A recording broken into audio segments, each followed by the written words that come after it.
नमस्कार, स्वागत है आपका खबरों का पंचनामा में। मैं हूं आपके साथ खुशबू। हम लेकर आए हैं देश और दुनिया की 5 बड़ी खबरें, जिस पर चर्चा के लिए हमारे साथ स्टूडियो में मौजूद हैं कैपिटल टीवी के editor in chief doctor Manish Kumar. Doctor साहब, बहुत बहुत स्वागत है आपका। धन्यवाद। सबसे पहले नजर डालते हैं हेडलाइंस पर। पीएम मोदी ने रचा इतिहास, संयुक्त राष्ट्र सुरक्षा परिषद की वर्चुअल डिबेट की अध्यक्षता। शिल्पा शेट्टी की बढ़ी मुश्किलें, मां और बेटी पर लगा धोखाधड़ी का आरोप। कपिल सिब्बल के घर विपक्षी नेताओं को डिनर, हाल ही में कहा था 2024 में मोदी को रोकने के लिए विपक्ष को साथ लाने का करूंगा प्रयास। अमृतसर में चाइना मेड हैंड ग्रेनेड और टिफिन बम बरामद, पाकिस्तानी खालिस्तानी आतंकवादी संगठनों पर शक। और कांग्रेस नेता जयवीर शेरगिल की अपील, विदेश मंत्री एस जयशंकर से अफगानिस्तान में फंसे हिंदू सिखों को निकालने की मांग।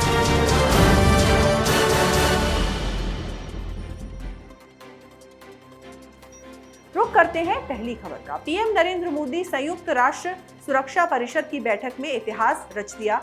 जब पीएम मोदी वीडियो कॉन्फ्रेंसिंग के माध्यम से संयुक्त राष्ट्र सुरक्षा परिषद यूएनएससी की एक उच्च स्तरीय खुली परिचर्चा की अध्यक्षता उन्होंने की, तो वो ऐसा करने वाले भारत के पहले प्रधानमंत्री बन गए। इस कार्यक्रम का संयुक्त राष्ट्र सुरक्षा परिषद की वेबसाइट पर सीधा प्रसारण हुआ। इस बैठक में संयुक्त राष्ट्र सुरक्षा परिषद के सदस्य देशों के राष्ट्राध्यक्षों, सरकार के प्रमुखों और संयुक्त राष्ट्र प्रणाली एवं प्रमुख क्षेत्रीय संगठनों के उच्च स्तरीय विशेषज्ञों ने भाग लिया। इस बैठक में रूस के राष्ट्रपति व्लादिमीर पुतिन ने भी भाग लिया। इस मौके पर पीएम मोदी ने कहा, महासागर हमारी साझा विरासत है और हमारे समुद्री मार्ग अंतर्राष्ट्रीय व्यापार की जीवन रेखा है। ये महासागर हमारे ग्रह के भविष्य के लिए बहुत ज्यादा महत्वपूर्ण है। डॉक्टर साहब, पीएम मोदी का अपने जीवन में और कितने इतिहास रचना अभी बाकी है? देखिए, आज प्रधानमंत्री मोदी ही नहीं, पूरे हिंदुस्तान के लिए ये गर्व की बात है कि सुरक्षा परिषद जैसे प्लेटफॉर्म को हिंदुस्तान लीड कर रहा है और प्रधानमंत्री उस मीटिंग की अध्यक्षता कर रहे हैं। ये अपने आप में हिंदुस्तान की जो फॉरेन पॉलिसी है पिछले 6 साल में किस ऊंचाई पे जा पहुंची है, उसका एक ये गवाह है। दूसरी बात, प्रधानमंत्री ने अध्यक्षता तो की, लेकिन जिस तरह की बातें भारत की तरफ से की गई और इसका जो पहले भी जो एक ब्रॉड गाइडलाइंस जो हिंदुस्तान ने तैयार किए थे, पूरी दुनिया में इसकी तारीफ हो रही है। अब आज जो बातचीत हुई, प्रधानमंत्री मोदी ने जो महासागर के ऊपर जो रास्ते हैं उसकी सिक्योरिटी के ऊपर जो बातें उन्होंने कही कि इसके लिए जितने भी जो ग्लोबल लेवल पे हमें इंतज़ाम करना चाहिए, उसके लिए पूरी दुनिया को एक साथ आगे आना होगा। लेकिन इसमें एक हिंट भी है, ये सिर्फ समुद्री रास्ते में होने वाले लूट को लेकर के नहीं है। दरअसल ये बात कह देना कि जो महासागर है वो हमारी साझा विरासत है, प्रधानमंत्री का इशारा साउथ चाइना सी पे है कि किस तरीके से चीन उस साउथ चाइना सी के अंदर अपनी दादागिरी करना चाहता है। वो एक तरह से समझिए कि सिक्योरिटी काउंसिल के अंदर हिंदुस्तान ने चीन को चैलेंज दिया है।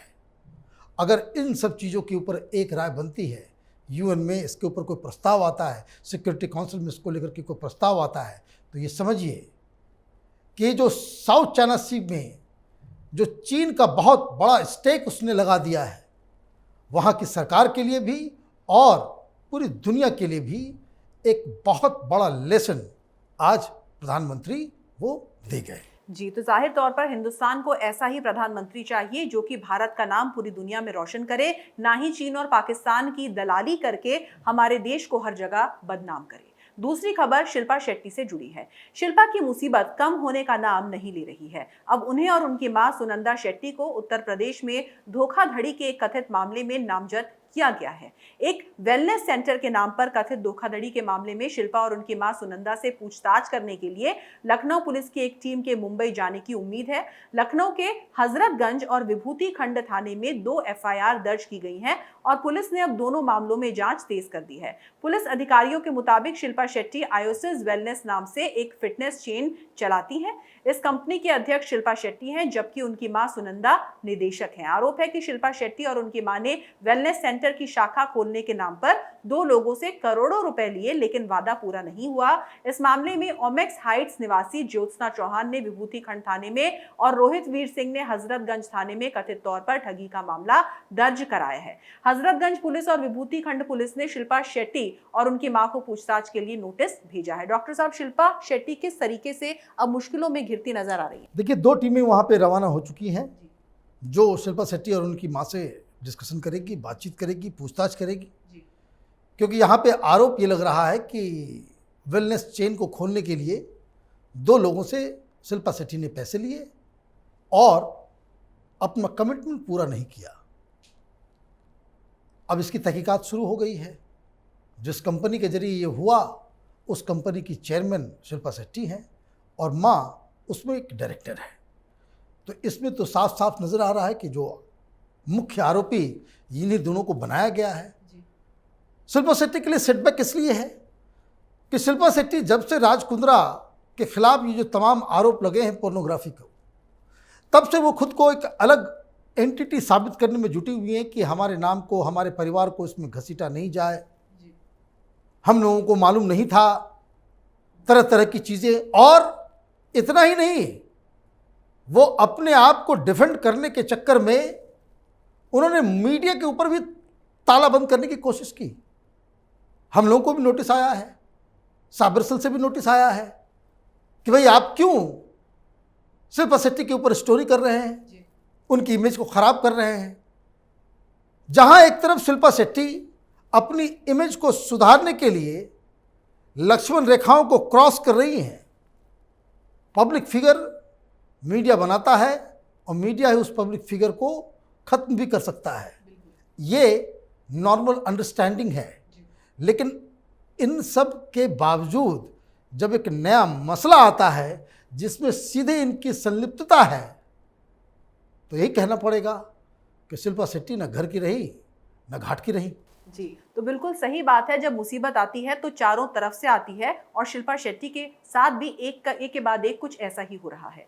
तीसरी खबर विपक्ष से जुड़ी है। अपने 73वें जन्मदिन के उपलक्ष्य पर वरिष्ठ नेता कपिल सिब्बल ने विपक्ष के बड़े नेताओं को अपने घर पर डिनर पर बुलाया है। इस डिनर में शरद पवार, लालू प्रसाद यादव, अखिलेश यादव, उमर अब्दुल्ला और डेरेक ओब्रायन जैसे नेताओं समेत कांग्रेस के भी कई नेता शामिल हो सकते हैं। कांग्रेस नेताओं में आनंद शर्मा, शशि थरूर जैसे वो नेता भी शामिल होंगे जो कांग्रेस की G23 गुट के सदस्य रहे हैं। गौरतलब है कि हाल ही में पेगासस जासूसी मामले पर कपिल सिब्बल ने कहा था कि वक्त आ गया है कि 2024 में मोदी को रोकने के लिए समूचे विपक्ष को साथ आना चाहिए। सिब्बल ने साथ ही ये भी कहा था कि विपक्ष के उन दलों को भी साथ आना होगा जिन्होंने किसी भी वजह से दूरी बना ली थी और इसके लिए मैं स्वयं प्रयास करूंगा। डॉक्टर साहब, पहले राहुल का ब्रेकफास्ट इनविटेशन और अब कपिल सिब्बल का डिनर। देखिए, ये समझ में नहीं आ रहा कांग्रेस पार्टी के अंदर चल क्या रहा है। राहुल गांधी उधर प्लान बना रहे हैं कि वो अलग एक गठबंधन बनाएंगे जिसको कांग्रेस पार्टी लीड करेगी।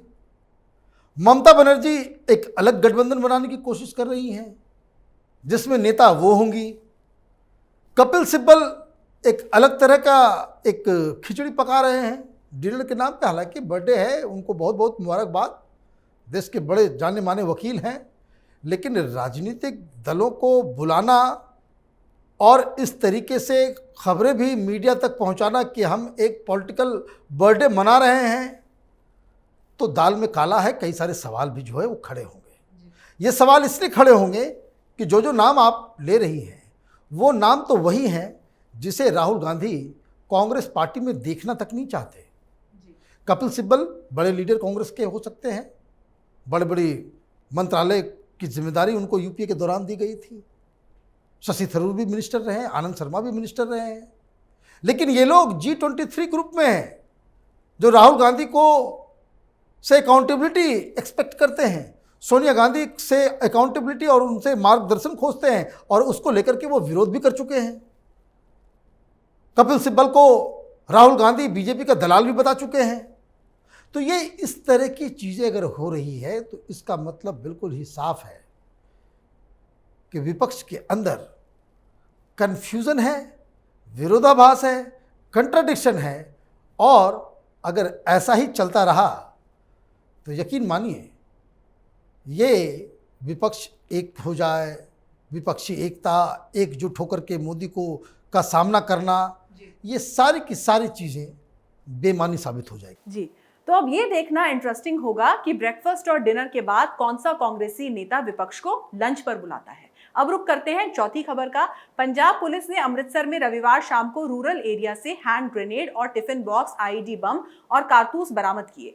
बच्चों के टिफिन बॉक्स में आईईडी बम फिट किया गया था। पाकिस्तान सीमा से सटे दिल्ली के गांव से आईईडी बम और हैंड ग्रेनेड बरामद किए गए हैं। हथियारों का ये जखीरा ड्रोन के माध्यम से पाकिस्तान से भेजा गया। बरामद 5 हैंड ग्रेनेड, 1009 mm कारतूस और टिफिन बम बैग के जरिए भेजे गए। ये जानकारी पंजाब डीजीपी दिनकर गुप्ता ने सोमवार को एक प्रेस कॉन्फ्रेंस में दी। डीजीपी दिनकर गुप्ता ने बताया कि आईईडी बम में 2 किलो आरडीएक्स लगाया गया था। स्विच के जरिए टाइम बम बनाया गया था। मैग्नेट लगाकर बम को ऐसा बनाया गया था कि बम की मिस हैंडलिंग करने पर धमाका हो सकता था। फोन के जरिए भी बम को ऑपरेट किया जा सकता था। 3 डेटोनेटर भी बरामद किए गए हैं। उन्होंने बताया कि हाई वैल्यू टारगेट के लिए बम का इस्तेमाल किया जाना था। पंजाब डीजीपी के मुताबिक टिफिन बॉक्स बम के माध्यम से किसी भीड़ भाड़ वाली जगह को टारगेट करने की तैयारी थी। डॉक्टर साहब, ऐसा नहीं लगता कि अब देश के अंदर आतंक की आहट फिर से सुनाई देने लगी है? देखिए, इसमें एक और अहम जानकारी जो सामने आ रही है वो ये है कि जो हैंड ग्रेनेड्स थे वो चीन के बने हुए थे। मतलब आप ये समझिए कि हिंदुस्तान के ऊपर किस तरह का खतरा मंडरा रहा है। एक तरफ खालिस्तानी संगठन है जो पाकिस्तान के पैसे के ऊपर, आईएसआई के इशारों के ऊपर वो हिंदुस्तान में उपद्रव मचाना चाह रहे हैं। दूसरी तरफ आईएसआई है, पाकिस्तान है, जो हिंदुस्तान में इस तरह के बारूद, इस तरह के हथियार, इस तरह के जिसको कह सकते हैं विध्वंसक चीज़ों को भारत पहुंचाने में एक बहुत बड़ा रोल अदा कर रहा है। पुलिस वाले ने साफ साफ कहा कि पाकिस्तान से आए थे। और इसमें जो इस्तेमाल हो रहा है विस्फोटक आरडीएक्स तो सिर्फ पाकिस्तान से ही मिलता है और तो कहीं से आ सकता नहीं है। लेकिन जो चिंता का विषय ये है कि इसमें जो हैंड ग्रेनेड्स मिल रहे हैं चाइनीज, तो हिंदुस्तान के खिलाफ किस तरह से साजिश रची जा रही है। साथ ही साथ अगर हम देखते हैं कि हिंदुस्तान की राजनीति में क्या हो रहा है, तो अलगाववादियों के नाम पे पाकिस्तान परस्ती जो है वो चल रही है। विपक्ष के बहुत सारे लीडर, बहुत सारे लोग वो पाकिस्तान की तरफदारी करते हैं। जो वो ट्वीट करते हैं, जो वो भाषण देते हैं, पाकिस्तान उसका इस्तेमाल ग्लोबल प्लेटफॉर्म्स पे करता है। दूसरी तरफ अर्बन नक्सल्स को हम लोगों ने समाज सेवा बता दिया है। ये अर्बन नक्सल्स तो चाइनीज एजेंट है हिंदुस्तान के अंदर में, सारे वामपंथी। तो एक मसला जो सरकार को समझना चाहिए कि बॉम्ब्स, ये डेटोनेटर्स, ये आईईडी, ये आरडीएक्स, ये हैंड ग्रेनेड्स पाकिस्तान भेज रहा है क्योंकि वो दुश्मन मुल्क है। चीन इन सब चीज़ों के लिए मुहैया करा रहा है इन सामानों को, वो एक दुश्मन मुल्क है। लेकिन ये हथियार हिंदुस्तान के लोग ही चलाने वाले हैं, तो दुश्मन बॉर्डर के पार भी है और दुश्मन बॉर्डर के अंदर भी है। इमीडिएटली इस तरह के तमाम संदिग्ध लोगों के खिलाफ कार्रवाई होनी चाहिए, कड़ी से कड़ी कार्रवाई होनी चाहिए। और वो सारे लोग जो पाकिस्तान के साथ सुर में सुर मिलाते हैं, चीन की तारीफ करते हैं, कम्युनिस्ट पार्टी ऑफ चाइना के सेंटेनरी में वो सेमिनार और पता नहीं वो क्या क्या कर रहे हैं पर्दे के पीछे से, इन सब को आइडेंटिफाई करना ज़रूरी है। लोगों को ये जानकारी, ये जानना उनका अधिकार है लोगों का कि हिंदुस्तान के अंदर में कौन कौन से मीर जाफर बैठे हैं। जी, तो विपक्षियों का और अलगाववादियों का चीन की इस कदर दलाली करना बेहद शर्मनाक है। अब रुख करते हैं आखिरी खबर का। कांग्रेस नेता जयवीर शेरगिल ने सोमवार को केंद्र सरकार से तालिबान की बढ़ती हिंसा को देखते हुए विशेष वीजा पर अफगानिस्तान में फंसे हिंदुओं और सिखों को तत्काल निकालने का आग्रह किया। विदेश मंत्री एस जयशंकर को लिखे एक पत्र में सिख समुदाय से संबंधित भारत के एक नागरिक के रूप में जयवीर शेरगिल ने भारत सरकार से हिंदुओं और सिखों को उनके जीवन के लिए खतरे के कारण अफगानिस्तान से बाहर निकालने का अनुरोध किया। कांग्रेस नेता ने लिखा, मैं इसे सिख समुदाय से संबंधित एक जिम्मेदार भारतीय नागरिक के रूप में लिख रहा हूं। अपने लोगों यानी कि भारतीय मूल के लोगों के लिए मेरे प्यार ने मुझे इस मामले को आपके सम्मानित कार्यालय में आपके विचार के लिए उठाने के लिए मजबूर किया है। उन्होंने कहा कि अमेरिका के सैनिकों की वापसी के बाद अफगानिस्तान में तालिबान का हमला तेज हो गया है और वो बंदूक की नोक पर देश को एक बार फिर से अंतर्राष्ट्रीय आतंकवाद के केंद्र के रूप में बदलने के लिए हिंसा का इस्तेमाल कर रहे हैं। डॉक्टर साहब, कांग्रेस की इस चिंता को किस तरीके से देखते हैं? ये तो कांग्रेस पार्टी की हिपोक्रेसी है। यही कांग्रेस पार्टी है जो सीए का विरोध कर रही थी। शेरगिल साहब तो खुद वकील हैं, कांग्रेस पार्टी के प्रवक्ता हैं।